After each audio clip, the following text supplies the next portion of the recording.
बिस्मिल्लाहिर्रहमानिर्रहीम। अर्रहमान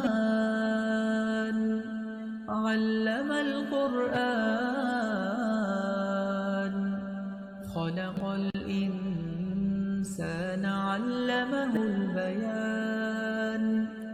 अश्शम्सु वल क़मरु बिहुस्बान वन्नज्मु वश्शजरु यस्जुदान। अस्सलातु वस्सलामु अलैका या अय्युहन नबिय्यु रहमतुल्लाहि बरकातहू। अस्सलामु अलैकुम, क्या हाल है? कैसे चल रहे हैं रमज़ान के रोज़े? मेरे ये 2-3 रोज़े बहुत मुश्किल गए हैं। साइटिका पेन शुरू हो गया है एक पैर में, तो पेन किलर गोली भी नहीं खा सकते रोज़े में, और रोज़े के पहले खाएं तब भी पेट में आग पड़ेगी। तो इस वजह से है ना, बहुत ज़्यादा पेन हो रहा था। ऐसे बोल रहा था सहरी के टाइम में दिल मेरा, रोज़े रहने दे ना रहने दे ना रहे रहने दे ना रहे। इतनी देर कशमकश हुई, अस्तगफिरुल्लाह अस्तगफिरुल्लाह। मैं बोली छोड़े तो रोज़े तो छूट ही जाएंगे, दर्द तो साल भर का है। ऐसा थोड़ी है कि आज होगा रोज़ा छोड़ दूँ तो कम हो जाएगा, ऐसा तो कुछ नहीं है ना। तो फिर इतनी देर अल्लाह से बातें की, अल्लाह तू शिफ़ा देने वाला है, और इतना क्यों सोचने लगा रहा है मेरे दिमाग में, इतनी खिचड़ी क्यों पका रहा है, रोज़े रखूँ ना रखूँ रखूँ ना रखूँ। तो मैंने इतने बार औज़ु बिल्लाहि मिनश शैतानिर रजीम पढ़ी पढ़ी पढ़ी, फिर सोची जो होगा देखा जाएगा, अल्लाह मैं रोज़ा रहने वाली हूँ। तेरे शैतान को मुझसे इतना दूर कर दे कि जितना मशरिक़ और मगरिब में फ़ासला है या अल्लाह। इस तरह से बोली और दोनों रोज़े रही। अभी जब वॉइस ओवर कर रही हूँ, अभी भी मेरे पैर में पेन है बहुत ज़्यादा, खड़ी नहीं हो पा रही हूँ, और उसमें गोलियाँ चालू हैं जिसमें हल्की नींद है। हल्की नींद भी हो तो तब भी मुझे बहुत ज़्यादा नींद होती है। तो बहुत मुश्किल हो रहा है इस साल मेरे लिए, पर मैं रोज़े रह रही हूँ। बाकी इबादतों में है ना, जैसे तस्बीह ही ज़्यादा कर रही हूँ। सुबहान अल्लाह 100 बार, अल्हम्दुलिल्लाह 100 बार, अल्लाहु अकबर 100 बार, और ला इलाहा इल्लल्लाहु मुहम्मदुर रसूलुल्लाह पहली बार, उसके बाद ला इलाहा इल्लल्लाहु मोहम्मद नहीं, बस ला इलाहा इल्लल्लाहु 100 बार पढ़ रही हूँ। मतलब ये तस्बीह मैं कंटिन्यू रखी हूँ, बीच बीच में दरूद शरीफ, रब्बना आतिना, जो मेरा साल भर का रूटीन है वही चल रहा है। बहुत कोशिश कर रही हूँ कुरान पढ़ने की, बहुत कोशिश कर रही हूँ आँखें खुले मेरी, सर दर्द कम हो मेरा, और गोली ना लूँ तो सोची रमज़ान ख़त्म होने के बाद गोली लूँ, तो डॉक्टर का बोलना है एक बार ट्रीटमेंट शुरू हुआ है तो कंटिन्यू कर लो। और गोली है ना, जैसा मुझे चट पड़े जैसा हो रहा है, ले ले रानी गोली, ले ले रानी गोली, ऐसे हो रहा है। चलिए खैर, फिर भी शुक्र अल्हम्दुलिल्लाह, शुक्र शुक्र अल्हम्दुलिल्लाह। रोज़े हो रहे हैं, नमाज़ी पूरी हो रही हैं। अभी कोशिश करूँगी रात में थोड़ा सा गोली देर से ले लूँ, और नमाज़ों के साथ थोड़ा सा सूरह रहमान, सूरह यासीन, जितना जितना हो सकता है पढ़ लूँ। चलिए, आज की रेसिपी में पादरी साहब की फ़ेवरेट वाली रेसिपी बना रही हूँ, मैसूर बोंडा। उसके लिए थोड़ा सा अदरक और थोड़ा सा कच्चा नारियल दरदरा पीस लिया है, एक हरी मिर्च, थोड़ा सा कड़ी पत्ता मोटा मोटा कट करके डाल रही हूँ। ये रेसिपी बहुत लोगों को पता नहीं है, पर खाने में बहुत ज़्यादा टेस्टी बनती है। एक बार ट्राई ज़रूर करना, और पादरी साहब की तारीफ़ सुनना मेरे लिए, कैसी अच्छी तारीफ़ कर रहे हैं। ये कच्चे नारियल की चटनी बना रही हूँ। उसमें थोड़ा सा अदरक और कच्चा नारियल बच गया था, ज़्यादा नारियल डाल दिया, सूखा चने की दाल और थोड़ी सी मूंगफली, थोड़ी सी हरी मिर्च, और मैं हरा धनिया नहीं डालती हूँ, चटनी हरी हरी हो जाती है, थोड़ा सा कड़ी पत्ता। इस तरीके से एक बार बना कर देखिए, बहुत फ्लेवरफुल चटनी बनती है। 2 मुट्ठी उड़द की दाल भिगो ली थी, उसे बारीक पीस ली हूँ। ये पूरी तरह से ऑप्शनल है, डालें तो अच्छा टेस्ट आता है, ना डालें तब भी इसकी रेसिपी है ना, बस इतने से बन जाती है। 2 कटोरी मैदा, 1.5 चम्मच नमक, 3 चम्मच चीनी और 2 चम्मच दही। एक्चुअली दही और मैदे से ही ये रेसिपी बनती है। मुट्ठी भर के हरा धनिया अच्छे से मिक्स करना है। और ये आटा है ना ही ज़्यादा थिक ना ही ज़्यादा रनी कंसिस्टेंसी का होना चाहिए। ऐसे एकदम हाथ में लेकर डालें तो गोल आटा तेल में जाना चाहिए ताकि ये वड़े गोल गोल होकर निकलें। यहाँ मैं दिखा भी चुकी हूँ। और इसमें खाने का सोडा थोड़ा सा ज़्यादा जाता है। 1/4 चम्मच मैंने खाने का सोडा इसमें डाला है। और उसमें दूसरी तरफ प्याज के पकोड़े बना रही हूँ, उसमें बस 2 चुटकी खाने का सोडा डाला है। सूखा धनिया पीस लिया था और कड़ी पत्ता डालकर उधर साइड रखा है। और ये आटा मिक्स कर लिया। इसमें एक छोटा निवाला अजवाइन मतलब आधा चम्मच और मुट्ठी भर के हरा धनिया, 2 बड़े साइज़ की प्याज लच्छे में कट कर रही हूँ। वैसे इस साल है ना, मैं कोई भी मैदे की चीज़ नहीं बना रही हूँ। ज़हीन होता तो बनाती, वो बहुत प्यार से खाता है, वो खाता है तो उसके साथ यूसुफ और पात्री साहब भी खाते हैं। इसमें भी 1 चम्मच चीनी 1 चम्मच नमक डालकर प्याज को अच्छे से मिक्स कर रही हूँ। अगर ज़हीन नहीं है ना, मेरी बनाने की मेहनत निकल जाएगी, ये लोग उतना पसंद नहीं करेंगे।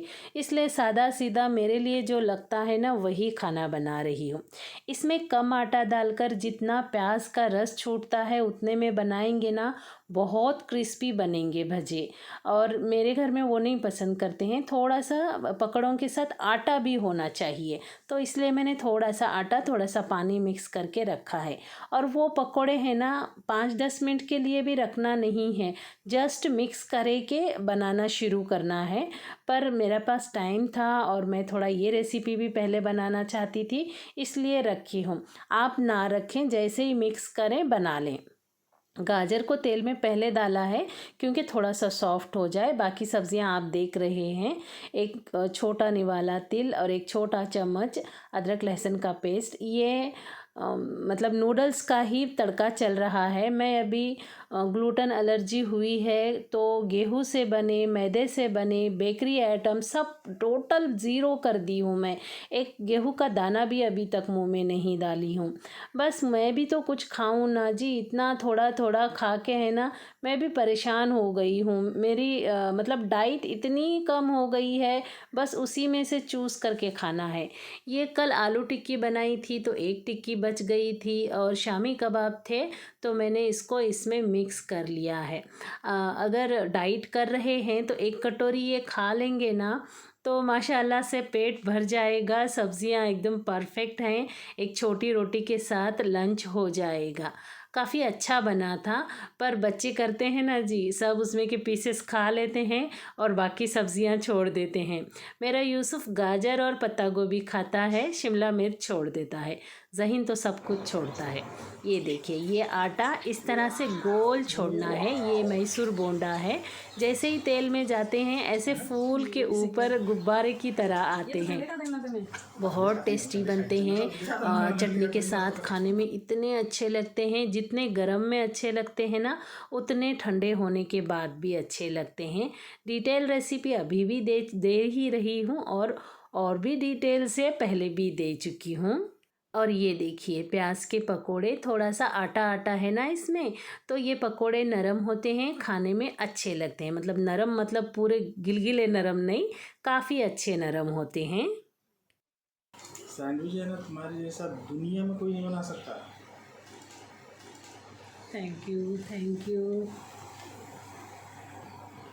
और सैंडविच सोचते ही मेरे दिमाग में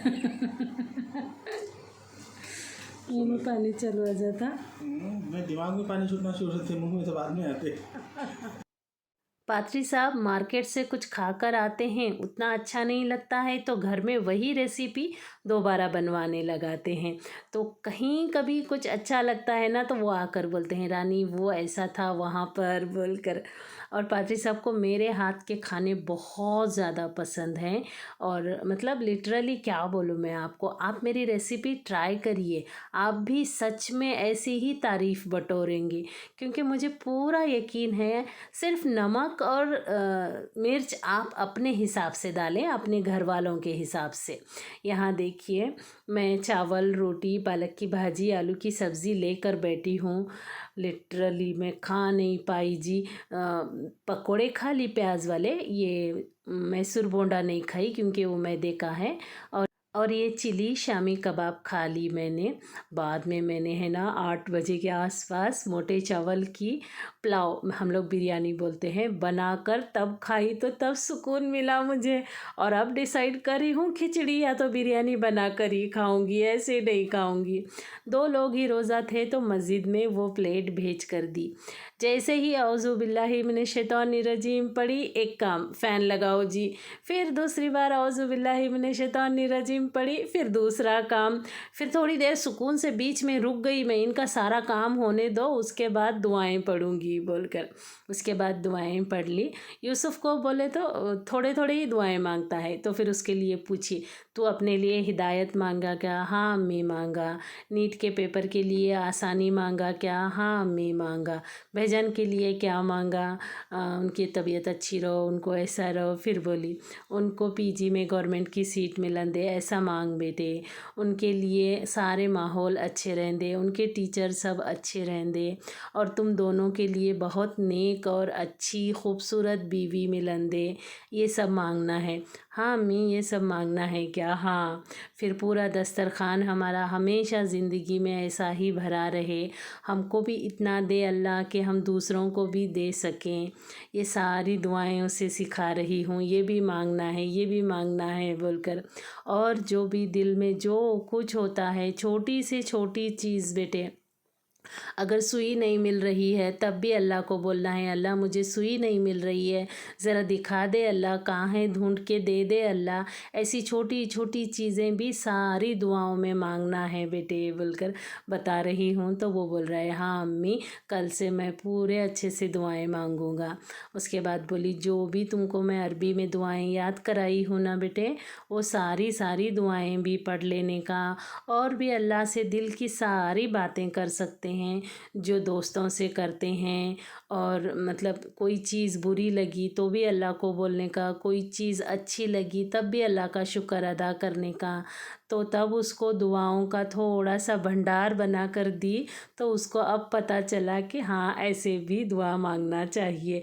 नहीं तो जितने अरबी के हैं बस उतने, और जितने मैं बोलती हूँ बस उतने मांग के हो गई दुआ, ऐसे बोलते हैं। चलिए इतना सब कुछ मैं बच्चों को सिखाते रहती हूँ। देखिए जी आप क्या क्या करते हैं बच्चों के साथ, ऐसा कन्वर्सेशन चलता है कि नहीं, ज़रूर बताना। हाँ मिलते हैं अगली वीडियो में। अल्लाह हाफिज़।